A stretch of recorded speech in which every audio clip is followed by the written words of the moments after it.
टिस्टा नदी भारतको उत्तरपूर्वीय क्षेत्र सिक्किम अनि पश्चिम बङ्गाल राज्य भएर बग्ने गर्दछ। गएको वर्ष 4 अक्टोबर 2023 को राति सिक्किम राज्यको चुङथाङ जिल्लाको पहाडी क्षेत्र रहेको दक्षिण लोनाक झिलमा आकाशबाट आएको पानीको मात्रा बेसी भएको कारण लेक क्षतिग्रस्त हुँदा टिस्टा नदीमा ठूलो बाढी आएको थियो, जसको चपेटमा परेर नदी किनारामा बस्ने सिक्किम अनि उत्तर बङ्गाल क्षेत्रमा धेरै ज्यानमालको क्षति भएको थियो भने धन सम्पत्तिको पनि व्यापक नष्ट भएको थियो।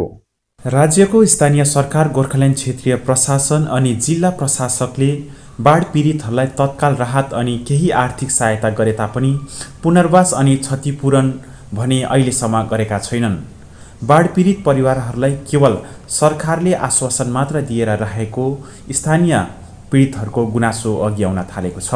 सरकारलाई त भन्न चाहन्छु कि अब यत्रो दिन भइसक्यो, अब 15 महिना भयो, कहिले चाहिँ हाम्रो घर कहिले कहाँ बनाइदिने, कोलोनी बनाइदिनु हुन्छ भन्नुहुन्छ, कहिले चाहिँ बनाउनु हुन्छ, हामीलाई टेन्सन लागिरहेछ।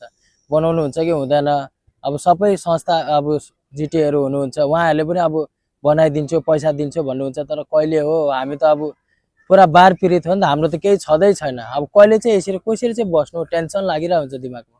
अब खालि बनाइदिन्छु के गरिदिन्छु भनेर मात्रै हुँदैन। अब यत्रो दिन भयो, हामीलाई त इमिडिएटली बनाइदिनु पर्ने, किन हाम्रो केही छँदै छैन, घरबारी सब परिवार सबै बगायो।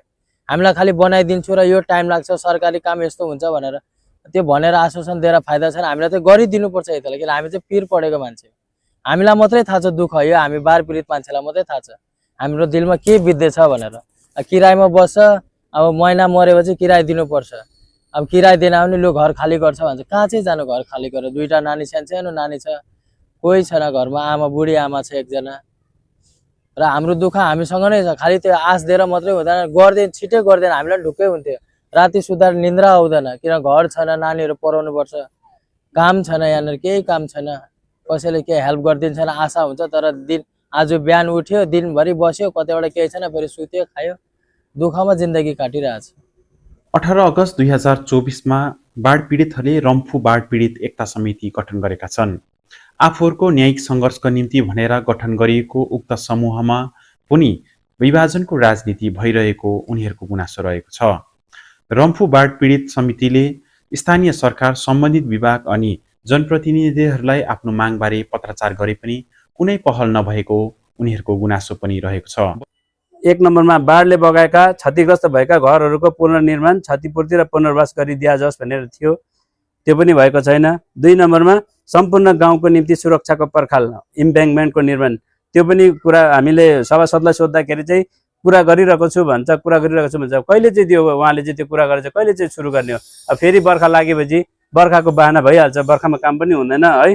अनि त्यसै भए त्यहाँ 3 नम्बरमा मृतक परिवारका सदस्यहरूको निम्ति उचित न्याय गरिदिया जाओस् भन्दाखेरि यसको निम्ति चाहिँ उहाँले उत्तर दिनुभयो, ठिकै होला हामी मानिलिन्छौँ। उहाँले भन्नुभयो सरकारी नियम अनुसार 7 वर्ष पुगेपछि, मरेको 7 वर्ष पुगेपछि मात्रै त्यो क्षतिपूर्ति दिन्छ भन्ने उहाँले भन्नुभयो। ठिकै छ, हामी यसलाई हामी सहृदय अब हामी स्वीकार्छौँ है। अनि हाम्रो बगाएको गाडीहरूको क्षतिपूर्ति भनेको थियो, हाम्रो गरी खाने हाम्रो गाडीहरू थियो, त्यो गाडीहरू बगाए, त्यसको क्षतिपूर्ति भन्ने थियो, त्यसको निम्ति पनि उहाँले केही पनि गर्नु भएन है। अनि 5 नम्बरमा चाहिँ उचित सर्वे गरी छोडिएको परिवारलाई 75,000 प्रदान गरिदिया जाओस् भनेर हामी कतिले यहाँनिर 75,000 पाएन, त्यो सरकारबाट जो 75,000 बाँडिएको थियो, दिएको थियो, त्यो पनि कति परिवारले पाएन।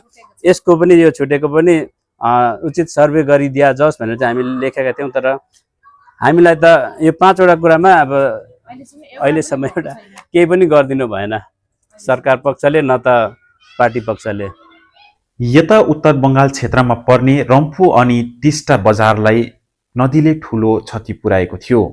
कालेबुङ जिल्लामा पर्ने रम्फू फरेस्ट भिलेजमा कुल 210 परिवार बाढ पीडित रहेका छन्, जसमा 122 घर पूर्ण रूपले बाढीले बगाएको जिल्ला प्रशासनले रिपोर्ट तयार पारेको छ। रम्फूका बाढ पीडितहरूलाई कालेबुङ जिल्ला प्रशासनको पक्षबाट 75,000 राहत राशि वितरण गरेको छ, तर उक्त राहत राशि केही परिवारहरूले पाउन सकेका छैनन्।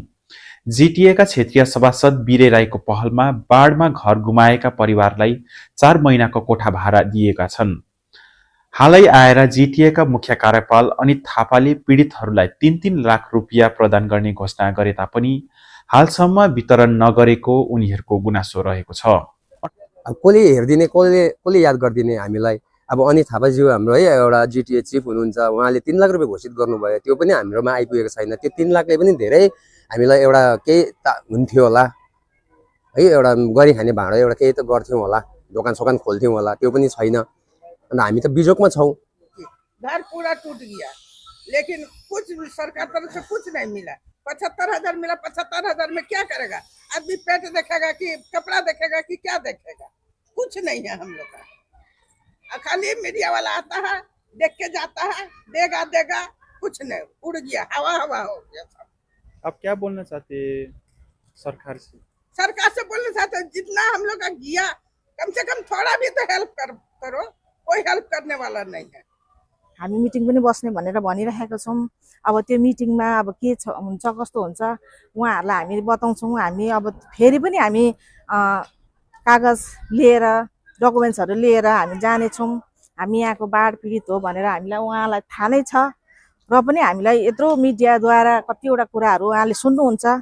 उहाँले अझै पनि उहाँको यो कुराको लागि चाहिँ उहाँले केही निर्णय दिनु सक्नु भएको छैन। यो चाहिँ कसरी हुन्छ, उहाँले चाहिँ हामीमाथि चाहिँ दुःख परेको छ, हेर्दै जाओस्। 32 वर्षीय युवा फिरोज अन्सारीले उक्त बाढमा आफ्ना बुबा, पत्नी अनि भाइलाई गुमाएका छन्। 2 जना बालबालिका अनि बुढी आमासित अहिले सङ्घर्षका दिनहरू काटिरहेका छन्। 4 अक्टोबरको राति जुन चाहिँ यहाँ फ्लड आएको थियो, त्यतिबेला म यहाँ थिएन, सिलगढी केही काम डाक्टर देखाउनु गएको थियो र घरमा मेरो परिवारहरू थियो, बुढी, नानी, बाबा, आमा। र त्यो फ्लडमा चाहिँ अब मेरो फ्यामिलीहरू सबै बगायो। त्यसमा चाहिँ मेरो 2टा नानी र आमा बाँच्नु भएको छ, अनि त्यसमा चाहिँ मेरो बाबा, मेरो बुढी, अन्त 1 जना भाइ, 3 जना फ्यामिली बगायो। घरहरू यहाँ सबै बगायो यहाँनिर, र तपाईँको बहुत दुःखमा जिन्दगी काटिरहेछ यहाँनिर। आफ्ना परिवारका सदस्य गुमाएका, घर धन सम्पत्ति सबै गुमाएका बाढ पीडितहरूसित अहिले केवल निराशा अनि सङ्घर्ष र भोगाइहरू मात्र रहेको छ। उनीहरूको अधिकार, न्यायिक सङ्घर्षको निम्ति सामूहिक एकता विकल्पको एउटा बाटो रहेको छ। अब हामी पीडित हो, हामीलाई जो पार्टीले अब हामीलाई जो मान्छेले हामीले सहायता गर्छ हामी त्यसकै थाप्छौँ। हामीलाई त केही मतलब छैन, त्यसकै हामी थाप्छौँ। यहाँ आज हाम्रो ठुलो मुद्दा के छ अब हेर्नुहोस् सर, हामी जता जता चिठी पुरा गर्छौँ, डिएमलाई पनि टोटल चिठी पुरा। अब हामी फेरि हामी नयाँ गरेर अब यो चिठीको उनीहरूको हामी पुऱ्याउनु त हामी एकपल्ट राम्रो भयो। अब नेक्स्टमा फेरि हामी मिटिङ बोलाइकन अब नयाँ मिटिङ राखेर हामी मिटिङमा चाहिँ कुरा उठाउँछौँ, किन उनीहरूले हाम्रो गरेन। हामी फेरि दुबारा हामी फेरि सबै जग्गा चिठी दिन्छु। अब फेरि डिएमलाई पनि दिन्छु, बिडिएमलाई पनि दिन्छु। फेरि दुबारा चिठी पेश गरेर चाहिँ 30 बार चाहिँ हामी बरु उनीहरूलाई गर्नु, त्यही टाइममा चाहिँ रोडमै उत्रिनु पर्छ।